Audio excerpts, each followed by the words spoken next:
बोल श्री लक्ष्मी नारायण भगवान की जय। बोल श्री वांके बिहारी लाल की जय। गिरिराज महाराज की जय। सियावती रामचंद्र महाराज की जय। चारों भाइयों की जय। पवन सुत हनुमान महाराज की जय। श्री रामाय राम भद्राय रामचंद्राय मानसे श्री रघुनाथाय नाथाय सीताय पते नमः। नीलाम्बुज श्यामल कोमलंगनम सीता समारोपित वामभागं पाणो महासायक चारुचापं नमामि नमामि राम रघुवंशनाथं। प्रवणं पवन कुमार गलवन पावक ज्ञान गणम जासु हृदय अगार वशी राम सरचापधरम अतुलित बलधामं शरण शैलावदेहं धनुजवन कृशानो ज्ञानिनां ग्रगण्यनं सकल गुण निधानं वानरानामधीशं रघुपति प्रिय भगतं वातजातं नमामि। गजाननं भूतगणाधिसेवितं कपितजम्बुफलचारुभक्षणं उमासुतं शोकविनाशकारकं नमामि विघ्नेश्वरपादपङ्कजं। वक्रतुण्ड महाकाय सूर्यकोटि सम्प्रभा निर्विघ्नं कुरु मे देव सर्वकार्येषु सर्वदा। सर्वमंगल मांगल्ये शिवे स्वार्थिक साधिके शरण्यात्र्यंबिके गौरी नारायणी नमस्तुते। कृष्णाय वासुदेवाय हरे परमात्मने प्रणतक्लेशनाशाय गोविंदाय नमो नमः। शांताकारं भुजगशयनं पद्मनाभं सुरेशं विश्वधारं गगनसदृशं मेघवर्णं शुभांगं लक्ष्मीकान्तं कमलनयनं योगिवृद्ध्यानध्याननं वन्दे विष्णुं भवभयहरणं सर्वलोकैकनाथनं। नारायण नमस्कृत्यं नरं चैव नरोत्तमं देवी सरस्वती व्यासं ततो जयमुदीरये। आइए, आज अहोई अष्टमी है जो 12:25 से शुरू हो रही है। तो इस अहोई अष्टमी का माता का जो व्रत परिवार की खुशहाली के लिए, बच्चों की दीर्घायु के लिए माताएं जो हैं अहोई अष्टमी का व्रत शाम को ही मनाती हैं।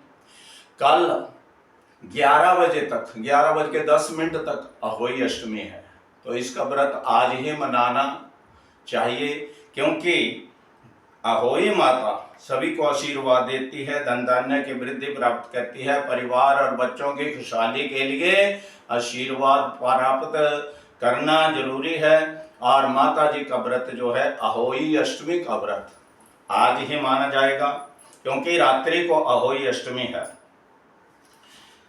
इस प्रकार से भगवान कहते हैं कि विश्वामित्र महाराज जी राजा दशरथ जी के पास गए। रामायण की कथा जो आपने प्रसंग छोड़ा था, भगवान का प्राकट्य किया था। हमारे सदगुरुदेव महाराज बिना सिला हुआ वस्त्र पाते हैं। वो कहते हैं बेटा तन को नहीं सजाना, मन को सजाना है। जब हमारा मन सज जाएगा तो तन अपने आप सुंदर हो जाएगा। बोल श्री लक्ष्मी नारायण भगवान की जय। इस प्रकार से विश्वामित्र महाराज जी जहां यज्ञ करते थे, पूजा पाठ करते थे, हवन यज्ञ करते थे, वहां असुर गंदी वस्तुएं डालकर उनके यज्ञ की शाला की अग्नि को दूषित कर देते थे। ये गाधी के पुत्र हैं।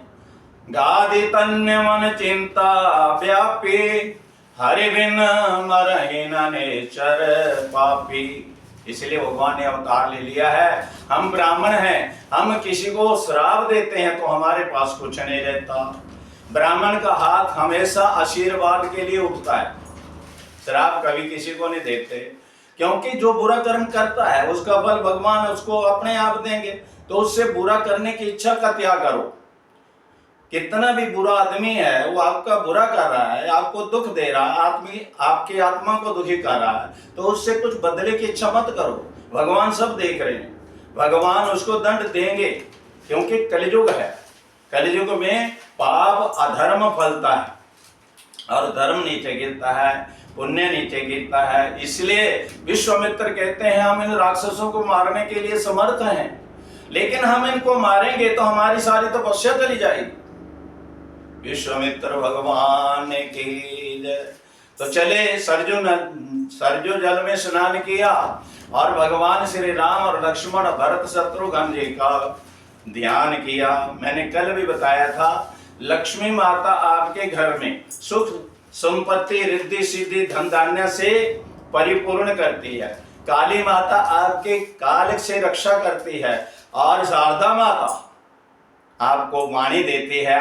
जब आप भगवान के साथ जुड़ते हैं, भगवान की कथा सुनते हैं, तो शारदा माता की कृपा है। रामायण में भी लिखा है कि जो कान भगवान की कथा नहीं सुनते वो चूहे और सांप के बिल के समान है, और जो हाथ ठाकुर जी की सेवा के लिए नहीं उठते वो हाथ कड़छी के समान है, और जो आंखें भगवान और गुरुदेव जी का दर्शन नहीं करती वो मोर पंख के समान है, और जो हृदय भगवान के प्रेम में पिघलता नहीं वो वज्र के समान है, और जो वाणी भगवान का नाम नहीं लेती वो मेंढक की वाणी बताई गई है। और जो माता पिता गुरु जी के आगे ब्राह्मणों के आगे नहीं झुकता वो एक सिर पर लहू की तुंबड़ी के समान भार है।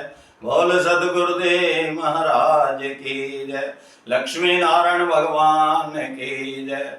विश्वामित्र महाराज जी राजा दशरथ जी के यहाँ गए तो राम जी के दर्शन करते करते उनकी समाधि लग गई। बोल सदगुरुदेव महाराज की जय। देखो, भीतरी शत्रुओं को जीतना कठिन है। हमारे गुरुदेव जी बतलाते हैं कि बाहर के शत्रुओं को आप अस्त्र शस्त्र के द्वारा जीत लेते हैं तो आप शूरवीर नहीं हैं, लेकिन जो हमारे भीतर शत्रु हैं जब तक उनको नहीं जीतते तब तक आप शूरवीर नहीं हैं। तो शत्रुघ्न भगवान के अनुज छोटे भाई यानी सद्विचार हैं। हम अपने काम क्रोध लोभ मोह को मारेंगे तो अपने सद्विचारों से ही इनका वध करेंगे। जब भी ये शत्रु आपको परेशान करें तो शत्रुघ्न का ध्यान करो, सद्विचार शरीर में लाओ, ये अपने आप मर जाएंगे या भाग जाएंगे। बोल सदगुरुदेव महाराज की जय। विश्व भरण पोषण कर जोई। अब भरत जी के दर्शन किए, जो ज्ञान वैराग्य की मूर्ति हैं, उदासीन रहते हैं। देखो, जिस राज्य के लिए देवता भी तरसते हैं कि अयोध्या के राज्य में हम भी जाएं, उस राज्य में राज सिंहासन पर भरत जी नहीं बैठते। ऐसा वैरागी कौन होगा? बोल सदगुरुदेव महाराज की जय। ये राज्य आज भी राम जी का है, कल भी राम जी का है और आने वाले कल भी राम जी का है। मैं तो एक नौकर हूं। तो शरीर को मत सजाओ बड़े बड़े पंडाल इकट्ठे करने की, बड़ी बड़ी दुनिया को देखो। दुनिया के कांटे आप नहीं चुन सकते। आप अपने पैरों में चप्पल डाल लो, जितना हो सके भगवान की साधना करो, भजन करो। हमने अपना उद्धार करना है, संसार का उद्धार करना है, परिवार का उद्धार करना है।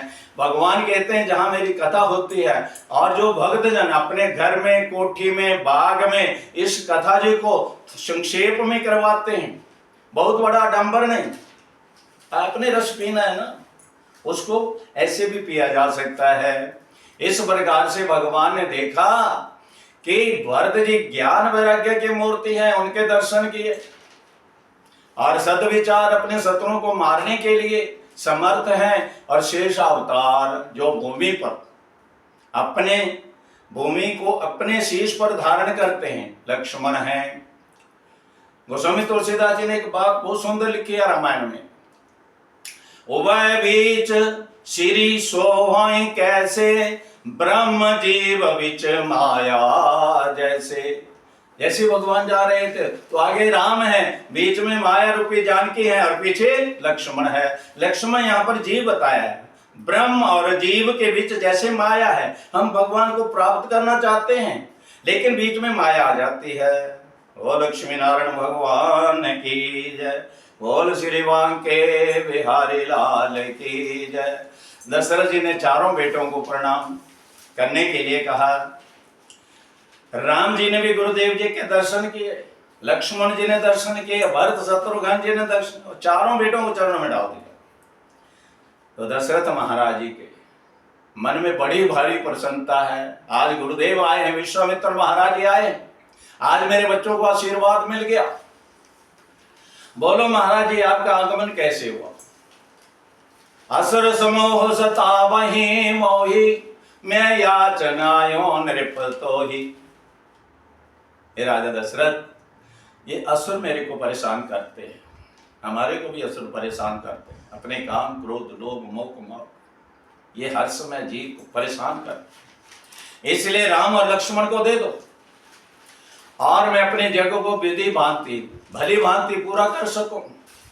जब राम और लक्ष्मण का नाम लिया तो दशरथ जी पीपल के पत्ते की तरह कांपने लगे। राम देत नहीं बनाई उसाई, मुझे चारों बेटे मेरे प्राणों के समान प्यारे हैं, लेकिन राम को मत मांगो। अगर राम को मांगोगे तो मेरा शरीर नहीं रहेगा। राम मिले ते जीवा, बिसरे ते मर जावा। तीनों देवियों को और तीनों ब्रह्मा विष्णु शिव को रोज याद करो, तीनों देवियों को ध्यान करो। देवी हमारी वाणी पर बैठकर शारदा माता इस कथा का अमृत पान आपको कराती है। और गुरुदेव जी महाराज जी आशीर्वाद देते हैं कि मेरा बेटा मेरे बताए हुए मार्ग पर चला हुआ है। इस प्रकार से विश्वामित्र जी ने थोड़ा अपने क्रोध दिखलाया, कमंडल का जल लिया और कहा मैं अयोध्या को श्राप दे दूंगा। देखो विश्वामित्र महाराज जी सारे विश्व के मित्र हैं, राम और लक्ष्मण को मांगते हैं और दशरथ आने करते हैं तो थोड़ा क्रोध दिखाना पड़ता है। श्राप कहां देना था उन्होंने? श्राप देना होता तो क्या सुबाहु मारीच ताड़का को ना मार देते। इस प्रकार से दशरथ कांपने लगा। वशिष्ठ महाराज जी आए, तब उनके कान में वशिष्ठ जी कहते हैं, राजन जो बाबा विश्वामित्र बोलते हैं ना वो करो। क्या करें गुरुदेव जी, राम मेरे से बिछड़ेंगे तो मेरा शरीर नहीं रहेगा, कि कुछ नहीं होगा आपको। ए बाबा, राम लक्ष्मण भरत और शत्रुघ्न की शादी करवा देंगे। 2 भेजोगे तो 4 करके लौटाएंगे, 4 भेजोगे तो 8 करके लौटाएंगे। इस प्रकार से महाराज जी ले जाएंगे। जीव बड़ा स्वार्थी है, जब तक इसको कुछ स्वार्थ इसका हाल नहीं होता तब तक हाथ से कुछ नहीं जोड़ता। इस प्रकार से विश्वामित्र राम और लक्ष्मण जी को साथ लेकर चले। आगे गुरुदेव जी हैं, पीछे राम है और पीछे लक्ष्मण है, धनुष बाण धारण किए हुए हैं। अब धनुष बाण क्या है?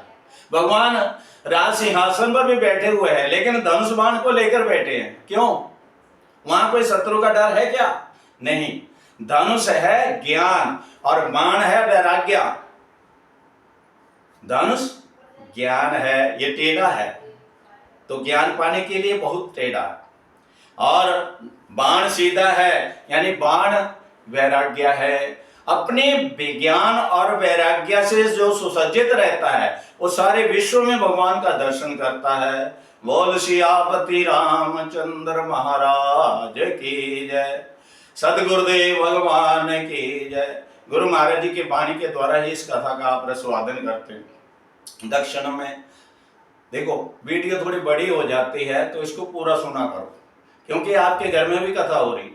या नहीं कि हमारे घर में, हम अपने घर से कथा करते हैं तो आपके घर तक ये कथा जाती है, आप सुनते हैं, प्रेम करते हैं, शेयर और लाइक करते हैं, तो भगवान आपको भी आशीर्वाद देते हैं। बोल सदगुरुदेव महाराज की जय। क्योंकि कलिकाल में बहुत ज्यादा पाखंड होगा। जाके नख और जटा विशाला, सो तापस प्रसिद्ध कलिकाला। बड़ी बड़ी जटाएं जिसके हैं, नागन बड़े हुए हैं और 10-20 माला डाले हुए हैं, उनको लोग बाबा जी कहकर पूजेंगे। वेश बनाओ लेकिन पहले तन को सजाओ। भगवान कहते हैं मैं तुम्हारा तन नहीं देखता, तुम्हारी सुंदरता नहीं देखता, तुम्हारे मन को देखता हूं। निर्मल मन जन सोई मोहि पावा, मोहि न कपट छल छिद्र सुहावा। तो चले जात ताड़का दीन दिखाई। विश्वामित्र महाराज जी कहते हैं ये ताड़का आ रही है। राम जी ने ऊपर निगाह की, वो बड़ी प्रसन्न हुई कि आज 2 सुंदर राजकुमार हैं, इनको भक्षण करूंगी। देखो राम अवतार में भी नारी से भेंट हुई और कृष्ण अवतार में भी नारी से भेंट हुई। भगवान कहते हैं जब मेरा अवतार होता है तो मैं इनको मारता नहीं हूं, असुरों को मारता नहीं हूं, इनको सदगति देता हूं। एक ही बाण प्राण हरि लेना, दीन जानिता है निज पद दीना। एक ही बाण से ताड़का का वध, और उसको दीन जानकर अपना धाम दे दिया। बोल भक्त वत्सल भगवान की जय। कृष्ण अवतार में पूतना मासी आई थी, स्तनों में हलाहल जहर लगाया था, तो भगवान ने नेत्र बंद कर लिए और भोले बाबा का ध्यान किया। बाबा, विष पीने की आदत तो तुम्हारी है, इसका विष तुम पियो और दूध मैं पीऊंगा और इसको माता जैसी गति दे दूंगा। बोल बाल गोपाल भगवान की जय, सचिदानंद भगवान की जय। सुबाहु और मारीच को ऐसा बाण मारा जो 100 योजन समुद्र के पार चला गया, लेकिन मरा नहीं। क्यों नहीं मरा? भगवान जानते थे आगे इसको सोने का मृग बनना है, तब मैं इसका वध करूंगा। बोल सतगुरुदेव महाराज की जय। उसको मारा नहीं था, बाकी सब राक्षस चले गए।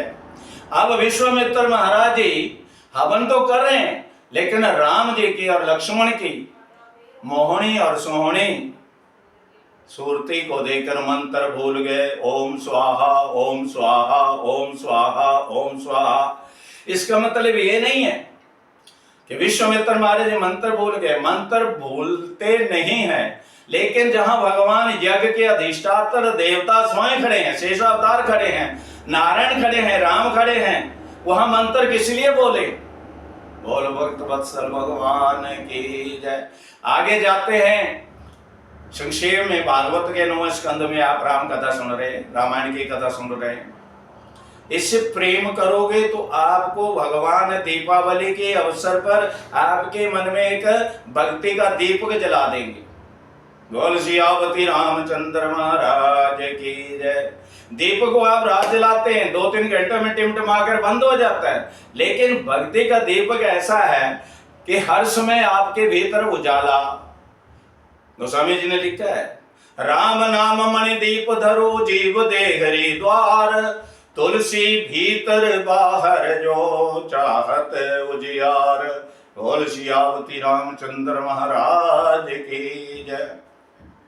तो दीपावली पर खूब पटाखे चलाओ, बच्चों का ध्यान रखो, सुख समृद्धि आपको मिले, माता लक्ष्मी का आपके घर में आगमन हो। इस प्रकार बड़ी भारी दुविधा है। 20 तारीख को सारी रात अमावस्या है और 21 तारीख को 6 बजे तक अमावस्या, इसलिए आप 6 बजे से पहले पूजे लक्ष्मी जी का और गणपति महाराज जी का आशीर्वाद ले सकते हैं। और अगर रात्रि को पूजा अर्चना करनी है तो 20 को करो, दिवाली 21 को मनाओ, क्योंकि हम उदय तिथि को महानता देते हैं। उदय तिथि जो है वो 21 तारीख की ही बनती है। तो श्री दुर्गाना तीर्थ धाम में भी 21 तारीख की दिवाली है। तो दीपावली की और अनेक पर्वों जैसे अहोई अष्टमी है, धन त्रयोदशी है, भगवान हनुमान जी की जयंती है, भैया दूज है और छठ पूजा है। शहर वासियों को, देशवासियों को, पंजाब वासियों को और जो इस कथा का रसवादन करते हैं उनको कोटि कोटि बधाई हो। बोल श्री लक्ष्मी नारायण भगवान की जय। बोल सदगुरुदेव भगवान की जय। यज्ञ पूरा हुआ। अब गुरुदेव जी के साथ राम और लक्ष्मण जी चल रहे हैं, विश्वामित्र आगे हैं, गुरुदेव जी आगे हैं। क्योंकि गुरुर् ब्रह्मा गुरुर्विष्णु गुरुर्देवो महेश्वरा, गुरुरेव साक्षात परब्रह्म तस्मै श्री गुरुवे नमः। गुरु का मतलब समझ। गो मैंने अज्ञान, रो मैंने प्रकाश। जो अज्ञान से प्रकाश की ओर ले चलता है, अंधकार से उजाले की ओर ले चलता है, तमसो मां ज्योतिर्गम्यम। इस प्रकार से गुरुदेव जी के साथ गए तो एक सुंदर आश्रम दिखा, लेकिन आश्रम में कोई रहता नहीं था। तुम्हारी कोठी, तुम्हारे घर की शोभा तभी है जब आप उसमें रहते हैं, वरना वो कबाड़ है। वो लक्ष्मी नारायण भगवान की जय। और उस आश्रम के आगे एक बहुत बड़ा पत्थर पड़ा है। राम और लक्ष्मण जानते हैं लेकिन गुरुदेव जी से पूछते हैं, महाराज यहाँ कोई नहीं रहता। विश्वामित्र जी कहते हैं यहाँ गौतम ऋषिवर जी रहते थे, बड़े भारी ब्रह्म ज्ञानी थे। और भगवती उनकी नारी जो थी भगवती के समान अहिल्या, तो उससे इंद्र ने छल कपट करके उसका सतीत्व भंग किया। तो गौतम ऋषि ने उसको श्राप दिया कि तुम जड़ हो जाओ, पत्थर हो जाओ। अब अहिल्या ने हाथ जोड़े, मेरा उद्धार कब होगा? कि जब राम जी के चरणों की रज तुम्हारे ऊपर पड़ेगी। बोल सदगुरुदेव महाराज की जय। तो राम जी सोचने लगे, गुरुदेव कहते हैं इसके चरण लगाओ। राम जी ने चरण नहीं लगाए। देखो, मर्यादा पुरुषोत्तम भगवान श्री राम कहते हैं ब्राह्मणी है और आदि शक्ति है, भगवती है, इसलिए मैं इससे चरण नहीं लगाऊंगा, मैं इसकी परिक्रमा करूंगा। राम और लक्ष्मण परिक्रमा करते करते उनके चरणों की रज अहिल्या पर गिरती है, तो वह सुंदर नारी के रूप में परिणत हो जाती है। इस प्रकार से अहिल्या भगवान की स्तुति करने लगी। गौतम नारी श्राप बस उपल देह दरिदीर, चरण कमल रज चाहती कृपा करो रघुवीर। मुनि श्राप जो दीना अति बल कीना, परम अनुग्रह में जाना। मेरे पति ने मुझे श्राप दिया, अच्छा किया। लोग तो हाड़ मास के शरीर में इसको ज्यादा दिन नौकरी करके इसको सजाते संवारते रहते हैं, लेकिन मैं पत्थर के रूप में भी राम को प्राप्त कर लिया। बोल सदगुरुदेव महाराज की जय। गुरुदेव जी कहते हैं, बेटा अहिल्या हमारी बुद्धि है, और जब तक ये सत्संग को प्राप्त नहीं करती, कथा श्रवण नहीं करती, सत्संग में नहीं जाती, भगवान की कथा में लीन जीव जब तक नहीं हो जाता, तब तक इसकी बुद्धि सजीव नहीं होती। विश्व भोगों के द्वारा वो जड़ होगी। जड़ कहते पत्थर को। आध्यात्मिक रामायण में गुरुदेव जी बतलाते हैं, बोल सदगुरुदेव महाराज की जय। 8 साल की अवस्था में गुरुदेव जी अखंड ब्रह्मचर्य का पालन किए। क्योंकि मैंने पूछा, गुरुदेव जी आपको वैराग्य कैसे हो? तो गुरुदेव जी कहते हैं, ऐसी बातें पूछने से लाभ क्या? मैंने बोला, गुरुदेव जी थोड़ा बताइए। तो गुरुदेव जी कहने लगे, हमारा एक सहपाठी था, हम दोनों पढ़ते थे, और एक बरसात के दिन में उसको सांप ने काटा और उसका शरीर छूट गया। अब उसकी चिता के ऊपर जाकर मैं रोज रोता था, मेरे साथ खेलता था, बैठता था, हंसता था, गाता था, हमारा दोनों का बहुत प्यार था। इसका शरीर कहाँ चला गया? अग्नि जल वायु आकाश और पृथ्वी, ये 5 भूत 5 भूतों में मिल जाता, तो शरीर को खोजो कहाँ है? इस प्रकार से मैं सदगुरु के शरण में गया। उसके बाद बहुत बड़े संपन्न घराने से हमारे गुरुदेव, बहुत बड़ा संपन्न घराना, सूरत आदि में फैक्ट्री हैं, भाई उनके मालिक हैं, लेकिन उनको वैराग्य हो गया। वैराग्य का मतलब गुरुदेव जी बतलाते हैं कि मैं बिना सिले हुआ कपड़ा वस्त्र पहनता हूँ, एक लंगोटी भी और एक चादर से, और हम हर समय विचरण करते हैं भगवान के साथ। एक दिन हम जा रहे थे इस संसार से, इधर शमशान इधर कब्र स्थान थे। एक पांव हड्डी, एक हड्डी पांव से आकर लगी, वो कहती है, भोले मानव देख कर चलो, हम भी कभी इंसान थे। गुरुदेव जी को इतना वैराग्य आया कि उन्हें संसार की सारी मोह ममता का त्याग कर दिया।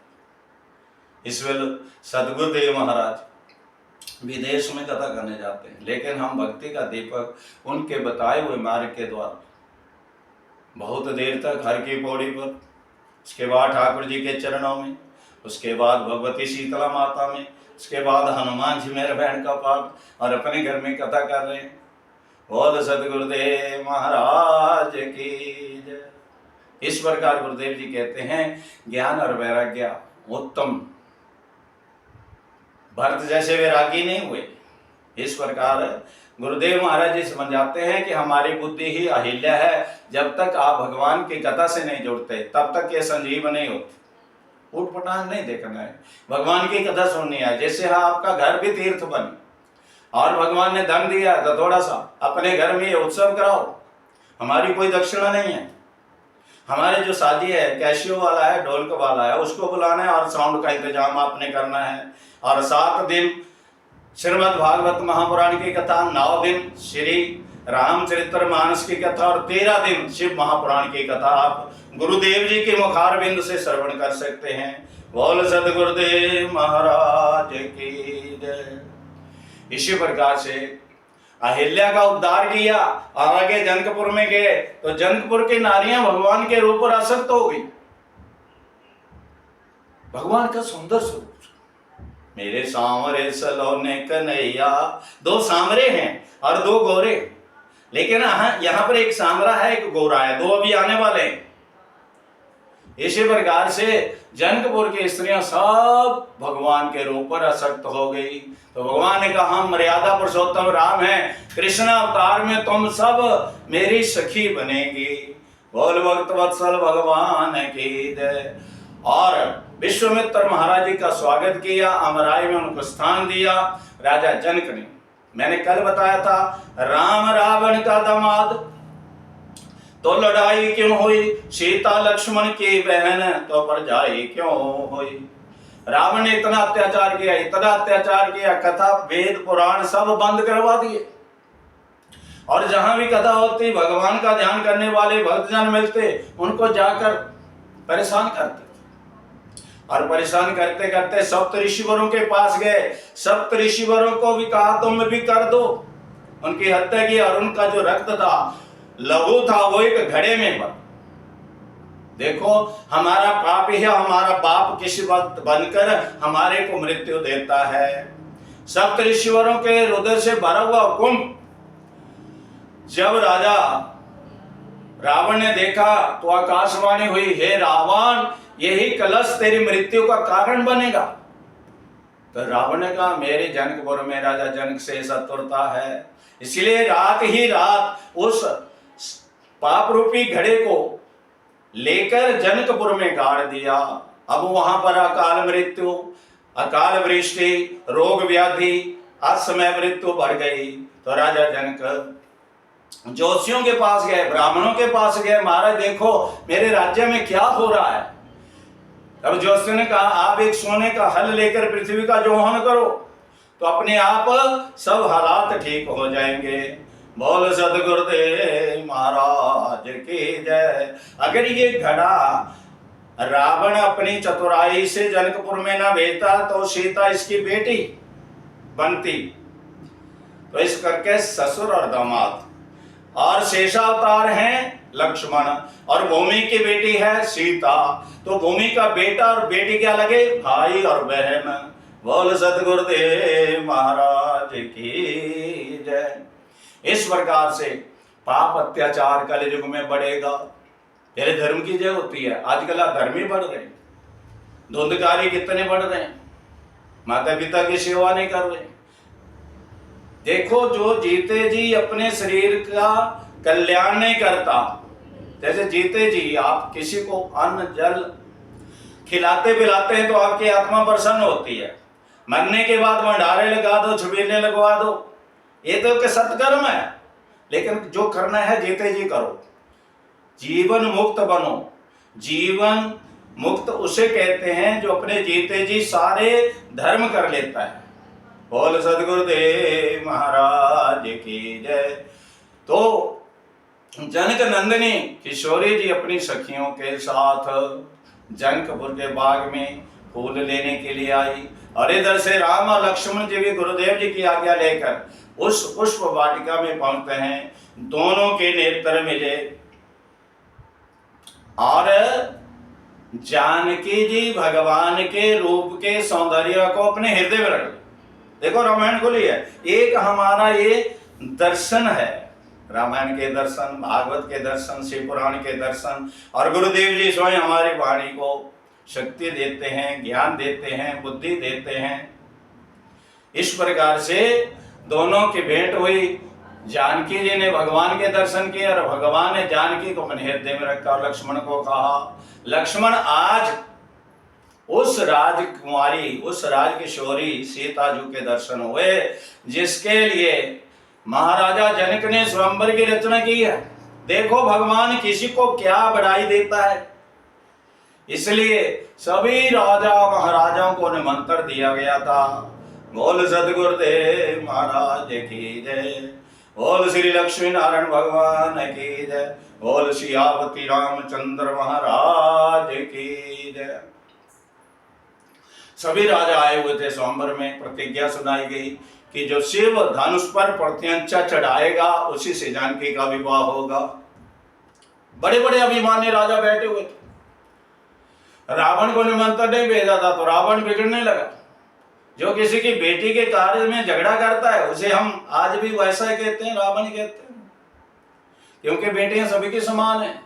इसलिए कहता है राजा जनक, तुम मेरे को राजा नहीं समझते, और राजाओं का तो एक शीश, मेरे 10 शीश है, 20 हो जाए, तुमने मेरे को निमंत्रण नहीं दिया।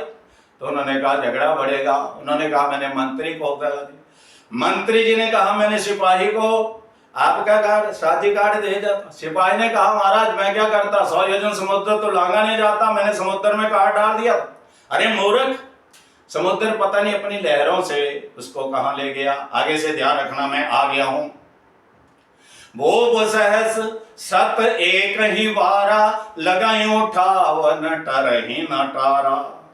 कहते हैं 10,000 राजा भी एक बार शिव धनुष को उठाने के लिए लगे, लेकिन वो हिला भी नहीं। तब वीर वहीन मही में जानी, वीरों से पृथ्वी खाली हो गई है और सीता के भाग्य में कोई वर नहीं लिखा है, इसलिए अपने अपने घर जाओ। तब लक्ष्मण जी को क्रोध आया। हे राजा जनक, जिस सभा में रघुवंशी, सूर्यवंशी राम और लक्ष्मण बैठे हैं, इस पुराने धनुष की क्या बात कर रहा है? मैं तो सारे ब्रह्मांड को उठाकर गेंद की तरह 100 योजन तक भाग सकता हूं। ये लक्ष्मण ने राजा जनक को अपना बल प्रदर्शन कराया। तब सखियों को थोड़ी प्रसन्नता हुई कि कोई तो कोई बोला। इस प्रकार से राम जी लक्ष्मण को कहते हैं ओम शांति ही शांति ही शांति। विश्वामित्र जी ने कहा लक्ष्मण तुम इधर आ जाओ। लक्ष्मण जी गुरुदेव जी के चरणों में आए। जब भी हमें काम क्रोध लोभ मोह सताता है तो गुरु मंत्र का जाप करें, अपने इष्ट का ध्यान करें, सारे काम बन जाएं। वैसे भी आजकल कई कितने उपाय बतला रहे। तो हमारे नवग्रह हैं, जैसे ही आप इनका ध्यान करते हैं, सोमवार को चीनी, आटा और चावल का दान करते हैं तो भगवान शिव आपको आशीर्वाद देते हैं। और मंगलवार को लाल वस्तु का दान करते हैं तो मंगल देवता जी आपको आशीर्वाद देते हैं। बुधवार को हरी चीज का दान आप लंगर में, देखो इधर उधर नहीं फेंकना। जिस कर्म करने से आपका मन प्रसन्न हो वही कर्म सत्कर्म है। अगर मन दुखी है तो कितना मर्जी कर लो, भगवान भी आशीर्वाद नहीं देंगे, क्योंकि तुम्हारा मन तुम्हारे को आशीर्वाद नहीं देगा।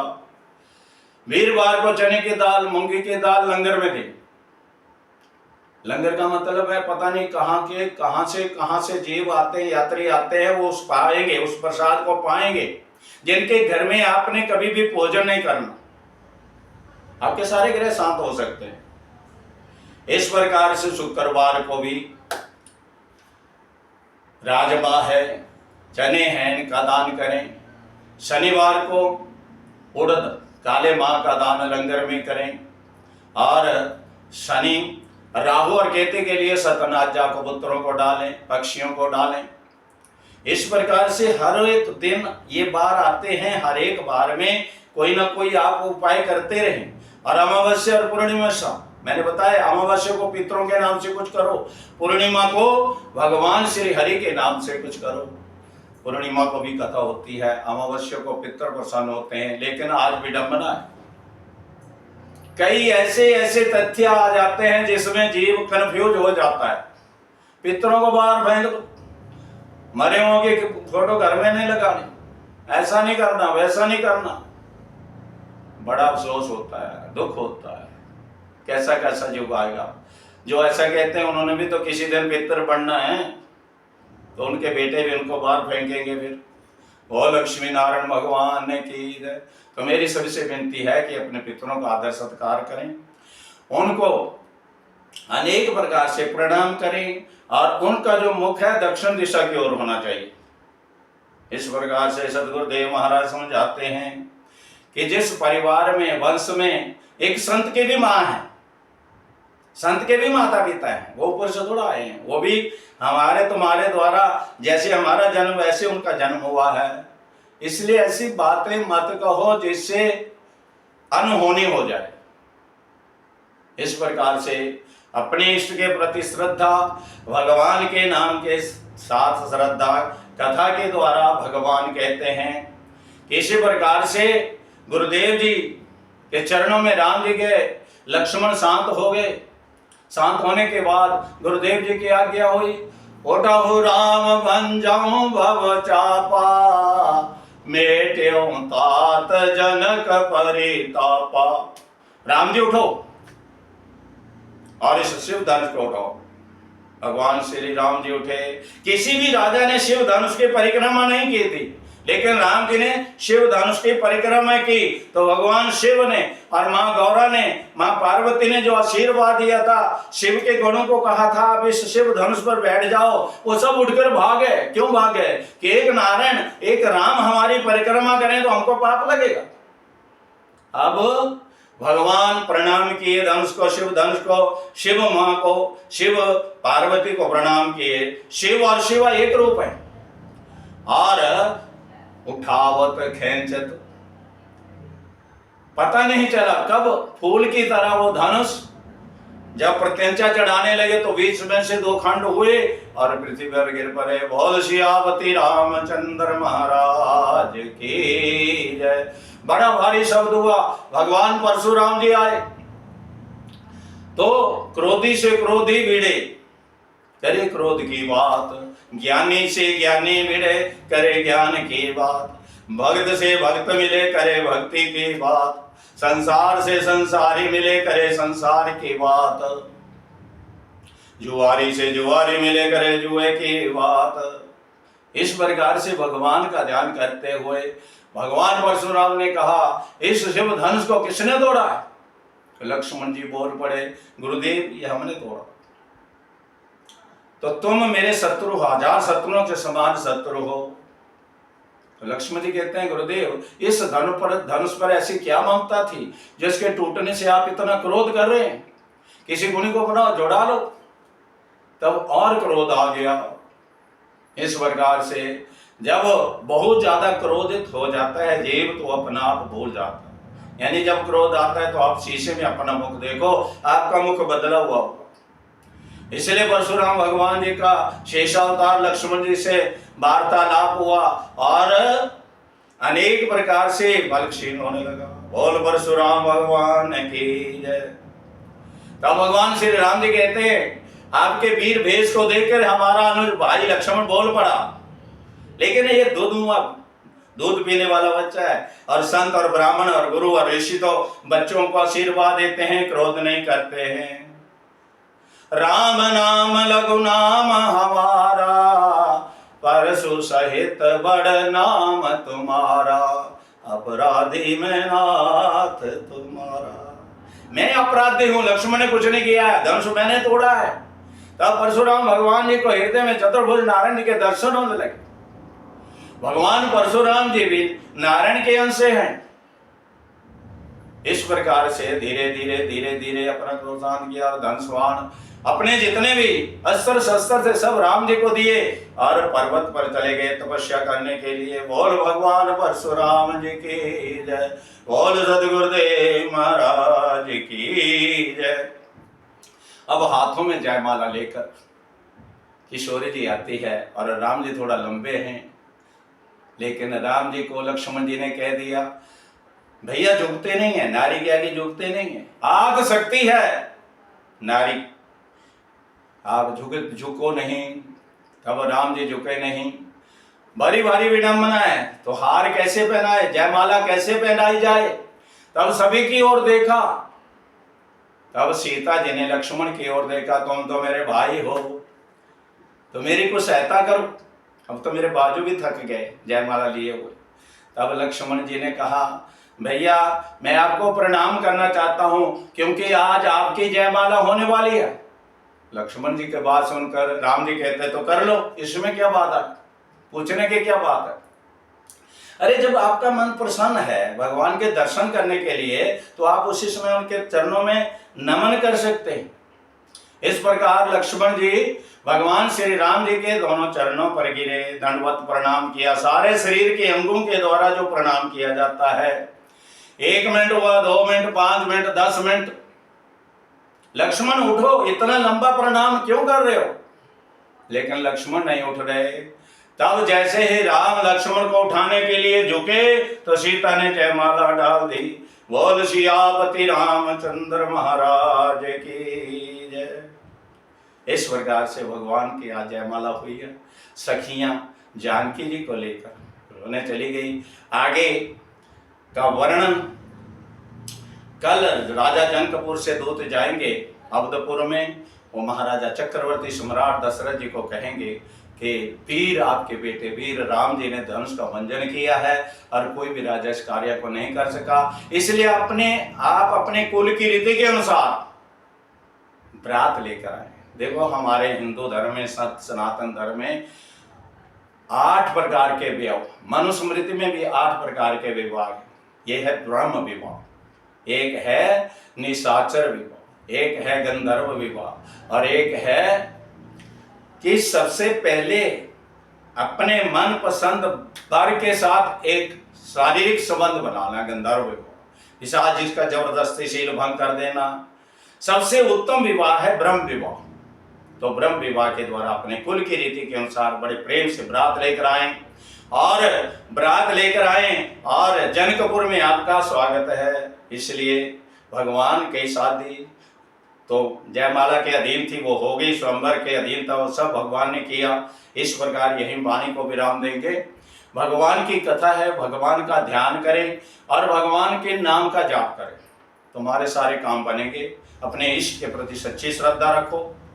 भूल में, भ्रम में, अनेक प्रकार के पखंड में मत पड़ो। बोल लक्ष्मी नारायण भगवान की जय। बोल सतगुरुदेव महाराज की जय।